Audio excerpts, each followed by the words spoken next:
Ende 2025 und Kobi haut in der Armed Forces Serie noch einmal richtig was raus. Nämlich 2 Abrams mit über 1000 Teilen. Eine amerikanische und eine polnische Version. Das schreit doch nach einem Double Review.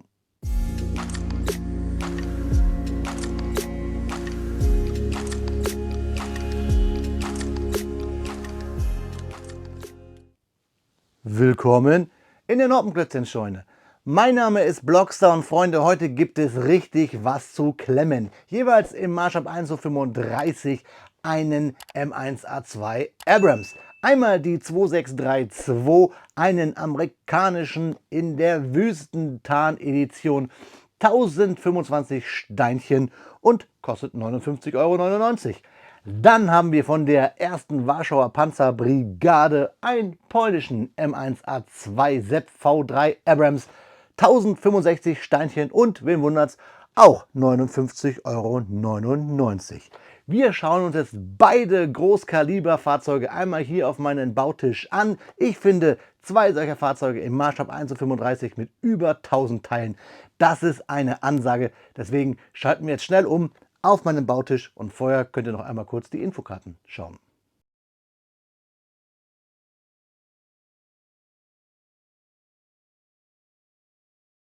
Ja, Freunde, da liegen unsere beiden M1A2 Abrams auf dem Bautisch aus der Armed Forces Serie. Da haben wir beide im Maßstab 1:35 und wie versprochen zuerst die 2632 mit 1025 Steinchen und einer Minifigur im Maßstab 1:35 im schönen, lebensbejahenden Sandgelb. Hier mit schwarzem Dreieck, was wohl heißt, dass wir ein Fahrzeug des zweiten oder dritten Zuges haben. Schauen wir uns die Rückseite an. Da sehen wir ein Originalfoto. Das ganze Fahrzeug wird 27,5 cm lang und 11 cm hoch. Und wir können auf die Gasturbine schauen und hier diese mit einem Deckelabnahme zugänglich machen für uns. Ja, das ist unser Wüsten-Abrams. Und dann haben wir noch hier den der 1. Warschauer Panzerbrigade. Da haben wir das Zeichen, diese bewaffnete Meerjungfrau. Wir haben einen Soldaten mit typischem Barett und den polnischen Adler. Deswegen haben wir hier auf dem Typenschild auch die polnische und amerikanische Flagge hängen, genau wie bei mir vor meinem Regal.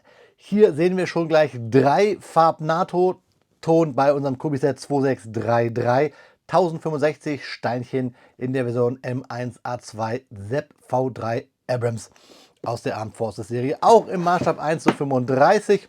Hier haben wir ein Originalbild eines polnischen Fahrzeugs und wen wundert, das Fahrzeug wird auch 27,5 cm lang und 11 cm hoch. Fakten zu beiden Fahrzeugen bekommt ihr gleich. Jetzt schauen wir uns den Inhalt dieser Kartons einmal genauer an. Dazu lassen wir diese nicht fliegen, sondern machen einen kleinen Cut. 1 Minute 37 Sekunden später. Ja, da liegt die 2632 auf dem Bautisch mit einer Anleitung im Hochglanzdruck mit Klammern zusammengebunden und wir haben 3 Bauabschnittstüten, eine ziemlich volle Tüte 1, eine medium gefüllte Tüte 3 und eine sehr klein gehaltene Tüte 2 mit mostly Kettengliedern. Und ich habe gesehen, wir haben hier viele Gummis. Wir bekommen nämlich hier endlich mal wieder einen Panzer mit Gummibereifung. Das gefällt mir. Und natürlich ganz wichtig, das gelbe Allwettertool, wollte ich gerade schon sagen, der große, tolle Kobi-Teile-Trenner. Ja, die Anleitung schauen wir uns kurz einmal an. Wir klemmen drauf los mit der Tüte 1. Wie es sich gehört, aktueller Baustep ist immer der farblich hervorgehobene. Das, was wir davor gebaut haben, ist ausgegraut.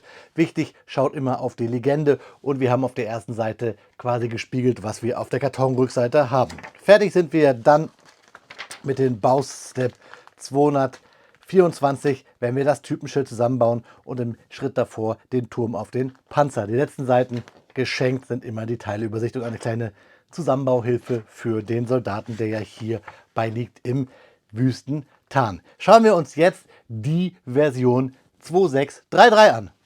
Eine Ewigkeit später. Ja, da liegt die polnische Version unseres M1A2 Abrams auf dem Bautisch, die 2633 mit 1065 Steinchen und einer Minifigur. Und als Zusatz, wie auch schon bei dem Set davor, was dieses Fahrzeug dargestellt hat, die polnische Variante, haben wir auch hier eine Plate mit den Abzeichen der Panzerbrigade aus Warschau. Wir haben auch einen gelben Teiletrenner und Bautüte 1 ist genauso voll, Tüte 2 ist genauso wenig voll und Tüte 3 ist genauso gleich medium gefüllt. Natürlich haben wir hier auf den ersten Blick mehr Farben. Wir sehen es ja auch hier schon. Wir haben das Oliv, das Schwarz und das Braun. Schauen wir uns die Anleitung an. Genauso wie bei der Version 2632 haben wir auch den Kartonrückdeckel gespiegelt. Ich zeige es euch nochmal hier, damit man es sieht, nur etwas ausgeblichener durch dieses Hochglanzpapier. Wir haben hier den Hinweis sogar mit den Gummirädern. Wir fangen auch mit der Tüte 1 an und dann das gleiche, dass sich hier der aktuelle Baustep immer farblich wiedergespiegelt findet und dass wir kleine Hinweisfensterchen haben, wie wir was zu klemmen haben und Pfeile uns den Weg weisen und ab und zu gibt es Anlegehilfen. Fertig sind wir dann bei unserer zweiten Abrams-Version mit dem Baustep 232. Wenn wir das Typenschild bauen, bei 231 bauen wir das Brigadeabzeichen und bei 230 kommt der Turm auf die Wanne. Die letzten Seiten dann auch hier wieder Teileübersicht, Minifigur, Zusammenbauhilfe und etwas Werbung. Ihr bekommt jetzt volle Dröhnung, Fakten auf die Ohren, während ich beide Fahrzeuge für euch baue und wir sie uns dann im Review genauer anschauen, liebe Freunde.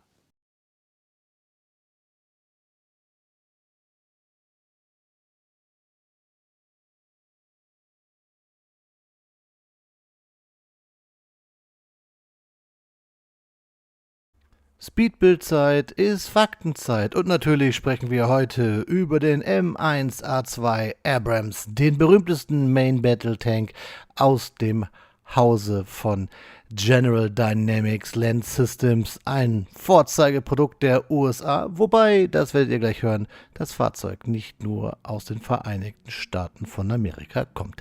Der M1 Abrams ist einer der besten Panzer auf den modernen Schlachtfeldern der Welt. Das Fahrzeug wird seit 1980 in verschiedenen Versionen von eben von mir erwähnten amerikanischen Verteidigungsunternehmen und Rüstungsgiganten General Dynamics Land Systems produziert und auch teilweise in Ägypten montiert.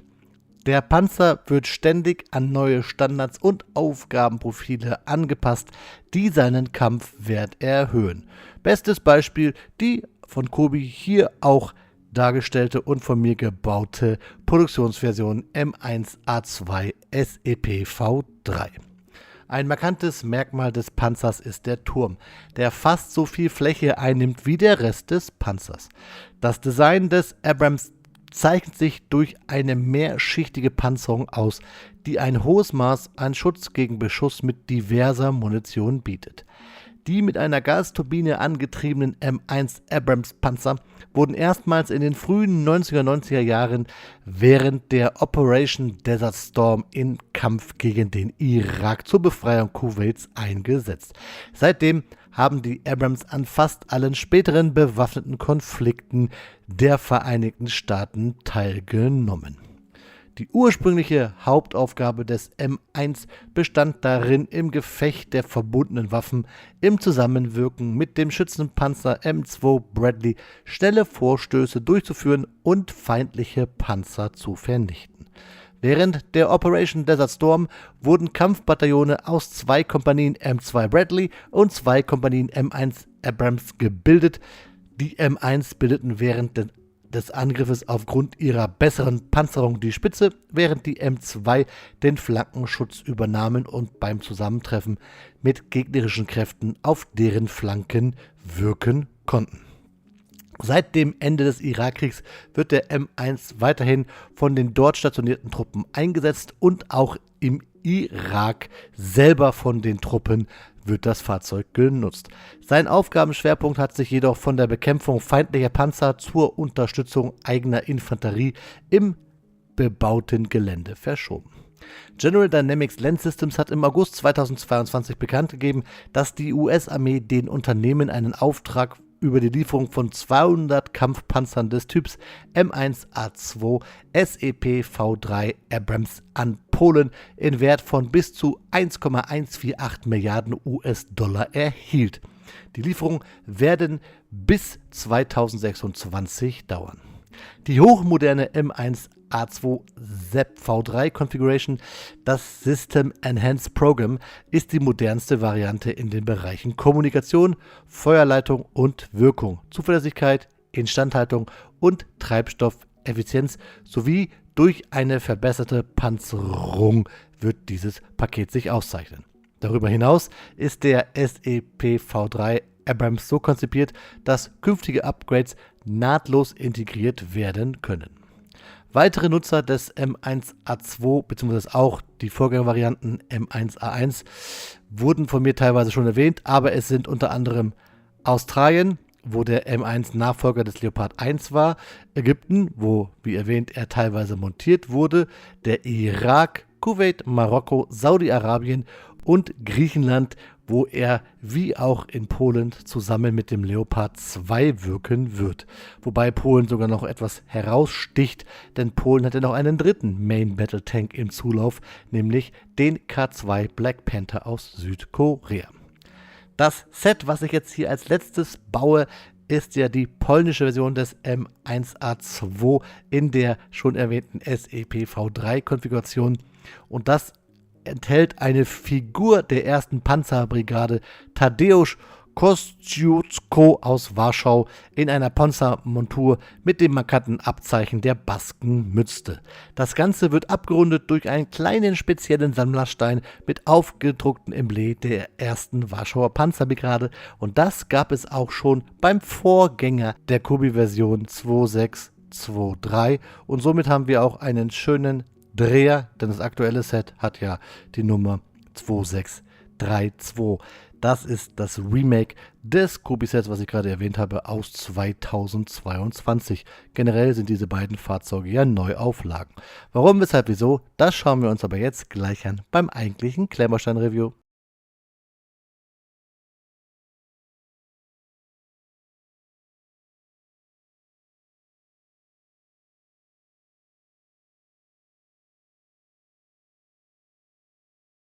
Ja, Freunde, nach insgesamt fast 6 Stunden Bauzeit, um genau zu sein, 2 Stunden 55 und 3 Minuten 3 für die jeweiligen Fahrzeuge, stehen sie da, unsere beiden Versionen des M1A2 Abrams. Einmal die Standard-Wüsten-Edition, so nenne ich sie einfach mal, und unsere SEP V3-Version. Die modernste ist ja mittlerweile die SEP V4-Version bzw. die M1A2K-Version. Wer weiß, ob Kobi die noch auch auf den Markt bringen wird, denn wir haben hier ja auch eine Evolution, deswegen nicht wundern. Ich habe euch hier das Kobi-Set 2623 auf den Bautisch gestellt. Logischerweise auch ein M1A2 SEP V3. Findet ihr hier oben übrigens auf dem i das Review zu diesem Fahrzeug.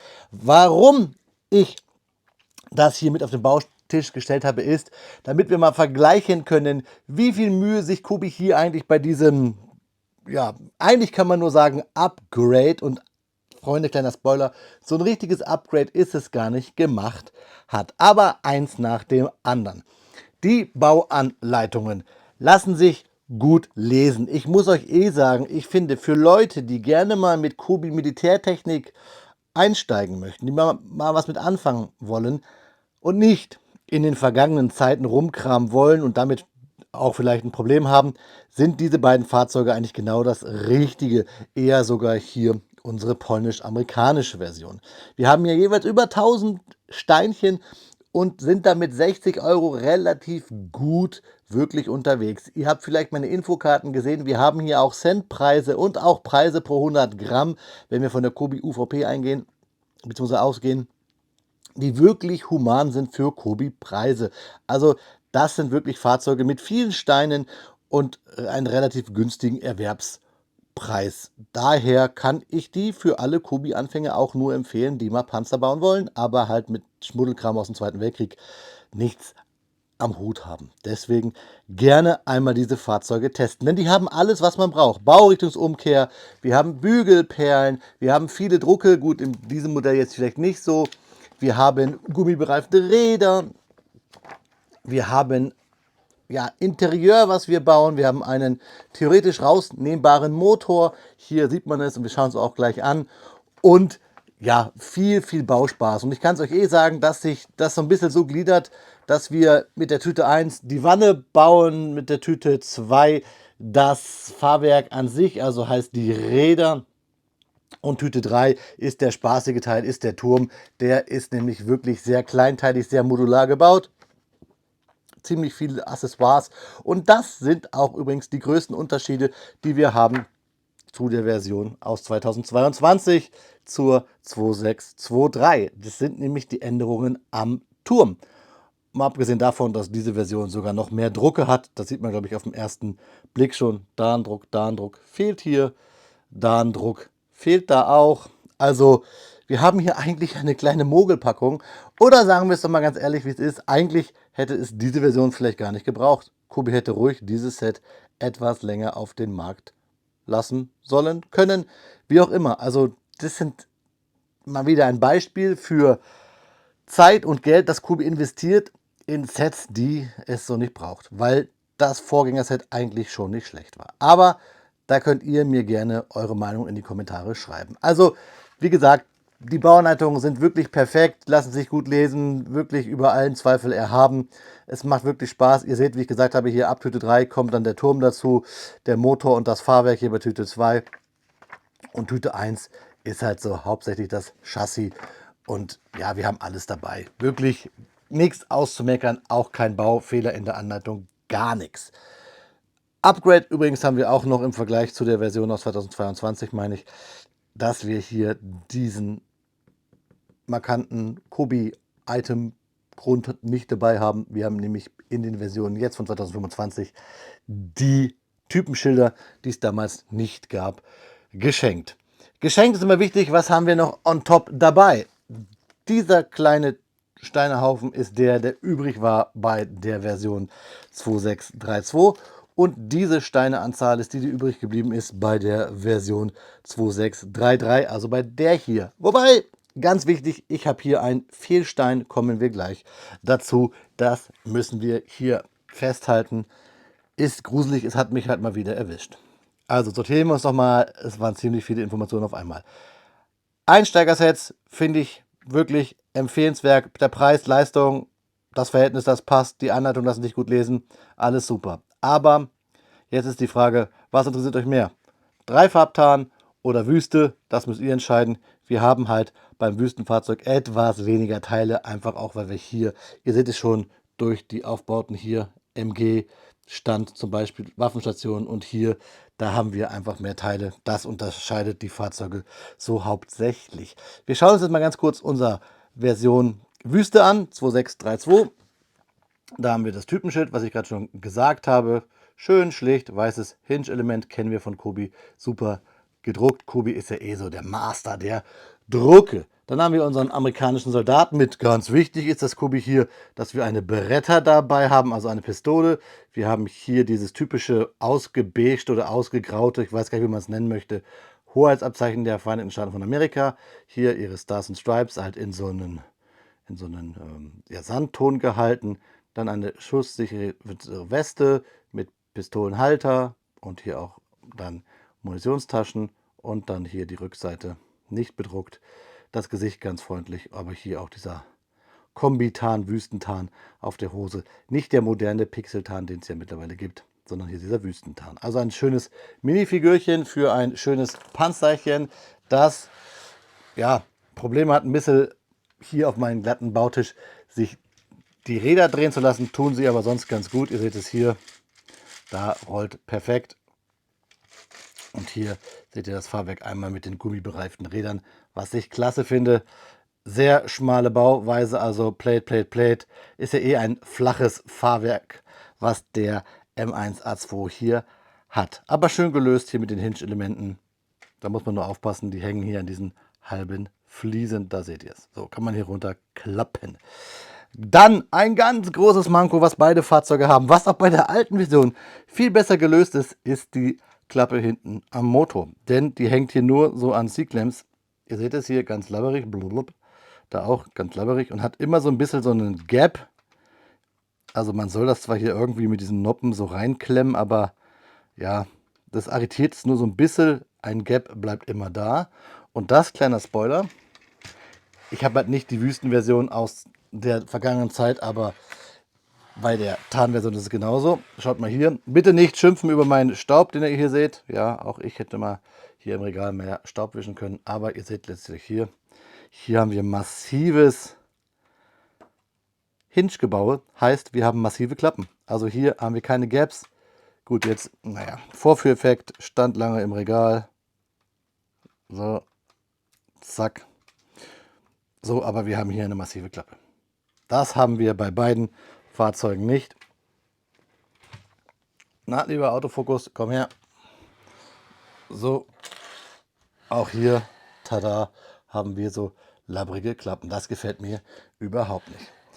Wir waren aber weiterhin bei unserem Fahrzeug hier aus der Wüste.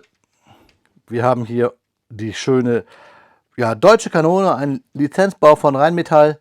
Wir haben hier neue Nebeltöpfe mit diesen halben Rohrelementen, wo mir eines hier bei dem Fahrzeug fehlen wird. Das sehen wir gleich. Wir haben schöner Aufbau hier mit den Körben zur Aufbewahrung. Das haben wir bei der alten Version nicht. Da haben wir so Schläuche angedeutet. Wir haben hier wirklich viel Accessoires. Das gefällt mir. Kanister, die man so rausnehmen kann. Eine Tube, also eine Dose, 2 Kisten, die ganzen Aufbauten. Hier haben wir noch Zusatzketten. Wir haben den schön bedruckten Kommandoturm, sage ich mal. Und wir haben hier auch bedruckt, aber es ist bei der alten Version auch schon ein Deckel, wo wir dann die Munition haben. Und hier die Klappen, die wir aufmachen können. Dann Standardbewaffnung oben drauf und Drucke hier vorne am Turm. Und ganz wichtig noch, wir haben hier einen Luke, das geht auf. Hier unten, typisch Kubi, kann man so rüberdrehen. Da seht ihr es. Aber eine Figur passt da halt aufgrund des Turmes nicht rein. Wir können das Luke aber so zumachen. Die Schräge hier vorne wird ja mit Hinge-Elementen gelöst. Hier sieht man es so ein bisschen, wenn ich es hochklappe. Und hinten der Motor, ja, ich habe es euch gesagt, hier die Klappen mit diesen C-Clamps. Und wenn man den Turm so dreht, kann man hier die Klappe so wegnehmen. Man rastet die hier vorne so Art in der Zapfentechnik ein und hat dann hier diese Gasturbine, die man auch so rausnehmen kann. Das ist der ganze Motor, ist beim Abrams ja eine Gasturbine. Aber es ist trotzdem schön gebaut, schön gelöst. Das gefällt mir. Rudimentär zwar, aber man kann nicht viel kaputt machen und nicht viel falsch machen. Und wie gesagt, ich meine gute Anfänger-Sets, wenn man lernt so ein bisschen, wie Kubi sich hier so manches denkt. So, das war unser Wüstenfahrzeug. Kommen wir zu unserer polnischen Version. Erst einmal natürlich hier das Zeichen der Panzerbrigade. Das haben wir auch bei der 2623 dabei, der alten Version. Diese Jungfrau mit Schild und Schwert. Dann haben wir hier unseren Panzerfahrer mit 4 Sternen, mit Abzeichen. Kubi ist sein Name, polnischer Flagge auf den Schultern und dieser polnischen Panzerkombi. Rückseite nicht bedruckt, schlichte Figur. Wir können immer vergleichen, wie die Evolution ist zu der alten Figur. Und ihr seht auch da, ja, kann man sich jetzt streiten, welche Figur man schöner findet. Wir haben auf jeden Fall hier im Dienstrang einen Unterschied. Dieses Orange hier gefällt mir einen Tucken besser, wo man hier auf der linken Seite klarer sehen kann, was das für ein Heer ist. Gesichtsausdruck ist identisch. Ja, also geht an die Seite. Wir stellen wieder scharf, denn wir wollen ja hier das Typenschild sehen. M1 A2 SEP V3. Ich habe es ganz oft Sepp gesagt. Seht es mir nach, liebe Freunde. Dann aber kommen wir zum Fahrzeug. Auch hier bei der 2633 rollt eigentlich sehr gut, nur auf meinen glatten Bautisch funktioniert das leider nicht. Hier haben wir mehr Drucke, logischerweise, als bei der schnöden sandfarbigen Version. Wir haben hier auf der Seite diese wehrhafte Seejungfrau.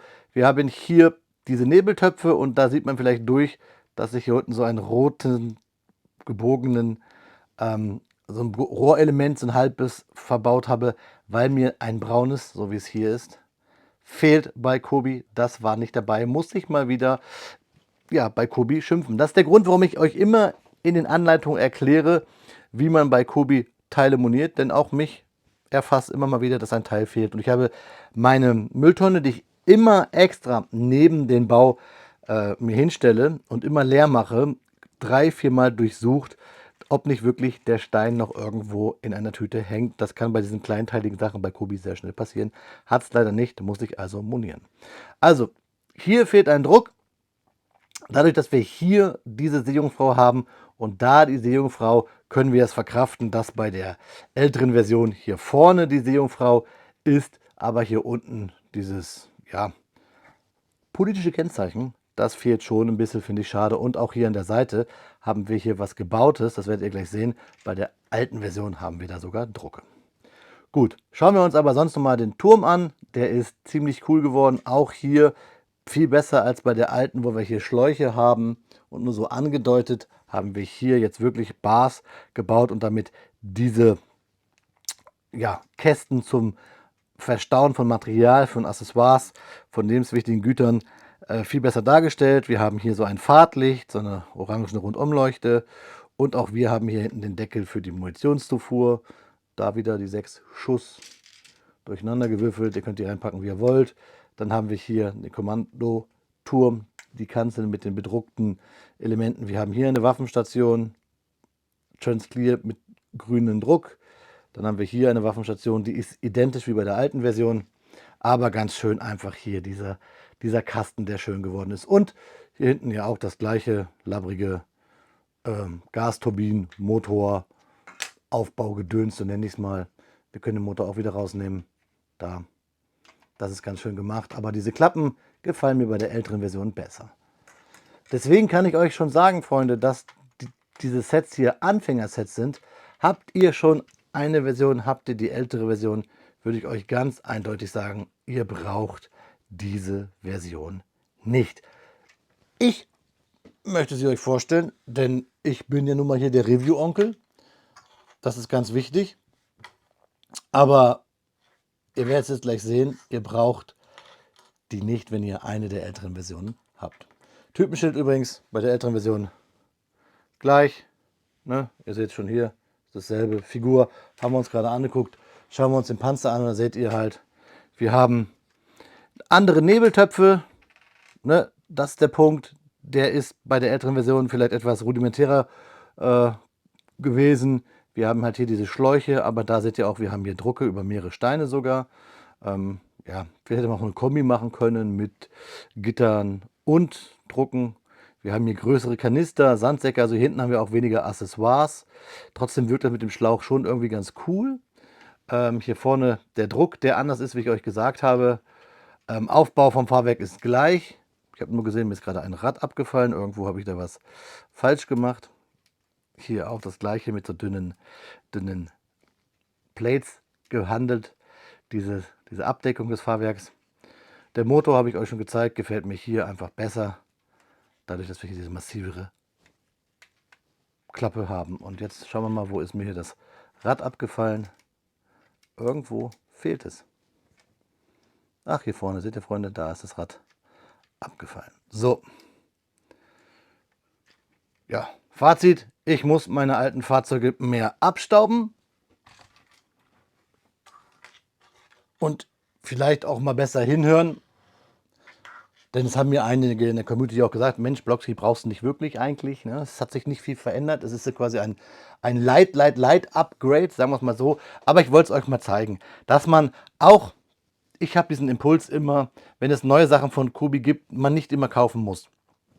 Gerade wenn man hier auf Militärtechnik steht, wenn man ein bisschen Militärtechnik sammelt und die haben möchte, reicht auch mal eine ältere Version. Und vielleicht bekommt ihr auch bei Händlern noch die ältere Version oder ihr bekommt sie bei eBay Kleinanzeigen oder so weiter, dann ist jetzt auch der Sprung jetzt hier zur neueren Version wirklich nicht riesig. Gut, ein Wüsten M1A2 hat mir noch gefehlt, von daher bin ich damit d'accord und ich werde die ältere Version wahrscheinlich etwas umbauen zu einer ukrainischen oder so oder einer aus Taiwan, mal gucken, irgendwie sowas. Aber ein Muss als Sammler, würde ich sagen, ist hier wirklich nicht vorhanden. Deswegen mein Tipp, wie gesagt, guckt, ob ihr wirklich alle Versionen habt. Und so ein Wüsten M1 finde ich schon interessant, muss ich sagen.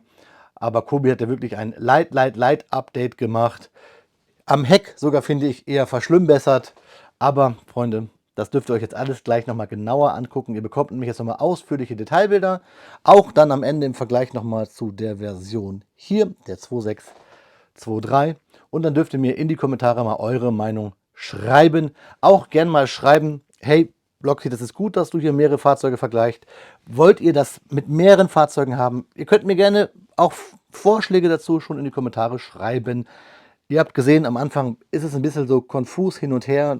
Da bin ich auch ganz ehrlich, weil ich hier ja auch das immer live on tape mache und seltenst schneide. Es sei denn, meine Katze kommt rein oder der Briefträger klingelt und sonst irgendwas. Ich versuche das immer halt aus meinem Herz, aus meinem Kopf euch hier quasi digital zu liefern, was mich hier gerade umtreibt. Und wie gesagt, der Ärger ist hier bei mir eh ganz groß, dass ich wegen so einem kleinen, blöden Rohrteil, ich zeige es euch nochmal, hier jetzt bei Kobi den Support kontaktieren muss. Aber irgendwie macht es mich auch wieder ganz glücklich, weil ich euch jedes Mal in meinen Videos das erzähle, wie man damit umzugehen hat. Und somit, ja, roste ich auch nicht ein. Und ihr seht, es ist quasi ein Anliegen, was mich selbst umtreibt, da es mir auch passiert und ich deswegen es euch sagen möchte. Und vielleicht Kobi ja irgendwann mal was lernt. So, das Teil fehlt mir hier, das habe ich da, das habe ich gegen ein Teil aus einem Maybach-Motor ersetzen müssen. Und der Maybach-Motor soll ja wieder in einem anderen Panzerset auch wieder vollständig sein. Ja, ich baue jetzt kurz um. Ihr schaut euch die Teilbilder an, hört noch mal ein bisschen was zu diesen Fahrzeugen und dann schauen wir uns im Abschluss in die Augen, liebe Freunde. Ja, Freunde, wie immer an dieser Stelle gibt es eine kleine Foto-Videoshow, ein paar Bilder, damit ihr euch selber noch einmal einen Eindruck machen könnt rund um unseren zwei Versionen des Abrams M1A2 aus dem Hause Kobi. Vielleicht findet ihr das ein oder andere Detail, auf das ich vielleicht gerade gar nicht eingegangen bin. Ich möchte euch aber noch ein paar Fakten mit auf den Weg geben. Zum Beispiel, dass der M1 mit einer Gasturbine, mit einer AGT 1500 Multifuel Engine angetrieben wird. Hersteller ist Honeywell. Und das Thema Gasturbine gibt es lustigerweise auch beim russischen Pendant, wenn wir von einem Main Battle Tank sprechen, nämlich auch beim T-80.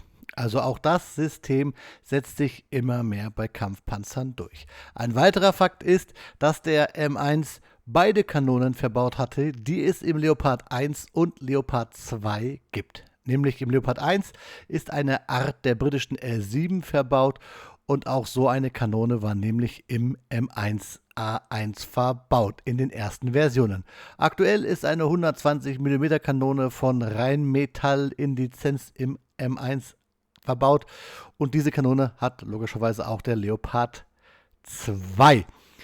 Generell ist das Abrams-Thema, das Projekt ja auch aus dem gemeinsamen Kampfpanzerprojekt von Deutschland und den USA entstanden. Aber das wäre nochmal eine Geschichte für ein anderes Video, wenn ich noch einmal vielleicht hier einen M1A2 von Kobi oder einer anderen Firma reviewen werde. So, Freunde, das waren nochmal ein paar Fakten on top. Schaut euch gerne nochmal die Bilder an, wenn es euch gefällt. Schaut auch gerne mal andere Videos hier auf meinem Kanal an, denn es gibt bei mir natürlich immer Klemmbaustein-Reviews, aber immer auch Fakten on top. Und deswegen tut es gar nicht weh, sich auch mal ältere Videos von mir anzuschauen. Vielleicht ist das Klemmbaustein-Set nicht mehr aktuell, aber die Fakten sind es in der Regel immer, denn sie sind ja historisch.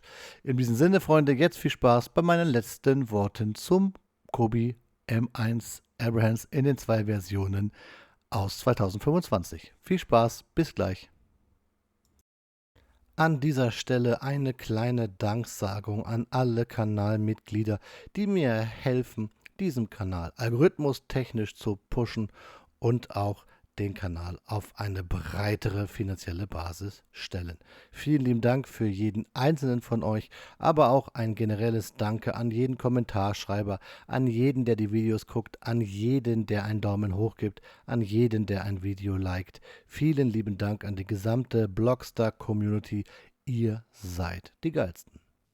Ja, Freunde, da ist mein erster Doppelvergleich, Direktvergleich von zwei Fahrzeugen auf YouTube zu Ende und eigentlich war es ja sogar ein Dreifachvergleich, denn wir haben ja die 2025er Panzer mit der Version aus 2022 verglichen. Und die Erkenntnis ist ganz klar, wir brauchen diese neuen Fahrzeuge eigentlich nicht, wenn wir Sammler sind und die alte Version schon haben. Die paar Steine mehr machen den Kohl auch nicht fett.